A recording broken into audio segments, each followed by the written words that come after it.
নলবাৰীৰ মৃত শিল্পীসকলৰ অৱস্থা পানীত হাঁহ নচৰা। সমাগত পোহৰৰ উৎসৱ দীপাৱলী, মাজত মাথো আৰু কেইটামান মুহূৰ্ত বাকী। চৌদিশে তুংগত হৈ উঠিছে পোহৰৰ উৎসৱ দীপাৱলীক আদৰাৰ প্ৰস্তুতি।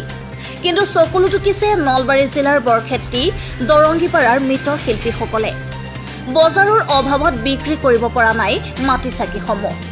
বৰ্তমান বজাৰত মিঠাতেলৰ যি আকাশলংঘী মূল্য বৃদ্ধি, তাৰ ফলস্বৰূপে হ্ৰাস পাইছে মাটি চাকিৰ বিক্ৰী।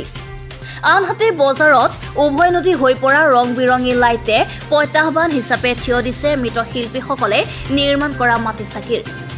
এইটো সমাগত দীপাৱলী, এবাৰ দীপাৱলীৰ ক্ষেত্ৰত আপোনালোকৰ চাকিৰ প্ৰস্তুতি কিমান বনাইছে? ৫,০০০ মান হৈছে। আপোনালোকে চাকিবিলাক বিকিছেনে? বিকিছোঁ অলপ অলপ আৰু গোটাই আছে, বহুত আছে। যিহেতু দেখা গৈছে এতিয়া বজাৰত ৰং বিৰঙী যি লাইটৰ ব্যৱহাৰ, সেই ক্ষেত্ৰত চাকিৰ ব্যৱহাৰ আগতকৈ কম দেখা গৈছে। এই ক্ষেত্ৰত আপোনালোকৰ কি সমস্যা হৈছে? বহুত সমস্যা হৈছে। আমাৰ চাকিগিলা বেছি বিক্ৰী জনাই আৰু ঘৰতে আছে, আৰু ইফালে আমাৰ কাম বন নহৈছে। যিও অলপমান দীপাৱলীৰ কাৰণে চাকি বনাইছোঁ, তাকো বিক্ৰী জনাই, বিক্ৰী নাগালি তাৰ আমাৰ লাগা থাকি বহুতে সমস্যা হৈছে। যিহেতু মিঠাতেলৰ দাম আকালংঘী হৈছে, এই ক্ষেত্ৰত আপোনালোকৰ চাকি বিকাত কিবা অসুবিধা হৈছে নেকি? বহুত অসুবিধা হৈছে। ইমান তেলৰ দাম বাঢ়ি মানুহে দেখোন চাকিয়ে কিনবাৰ নাই। সেই গতিকে আমাৰ চাকিগিলা ঘৰতে বহি আছে। তাৰ জুনিয়ৰ ৰাখছি, তাৰ আগত থাকি বহুত কম ৰাখছি। কিবা আগতে ৰাখবা লাগছিল যদি এক ঘৰে 20 খুৰ বা 30 খুৰ, এতিয়া লাগছি 5 খুৰ 10 খুৰ। তেলৰ দাম বাঢ়া গতিকে এতিয়া আৰু বহুত আমাৰ অসুবিধা হৈ আছে।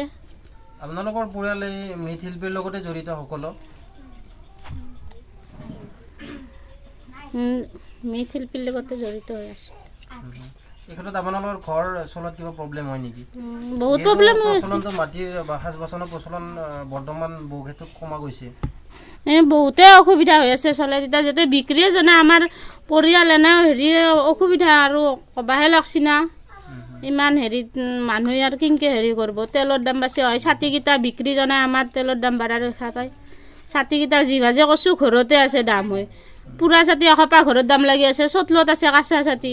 তেওঁ আৰু আশা লোভতে কৰি আছোঁ, তাকো আজ জনাই বিক্ৰী নাজনো আৰু কি যায় না নাযায়। আপোনালোকে মাটিবিলাক কিনিব লাগে নেকি? হয়, কিনিব। ক'ৰ পৰা আনে আপোনালোকে মাটি? গুৱাহাটীৰ পৰা, গুৱাহাটী আজ্ঞাথুৰিৰ পৰা।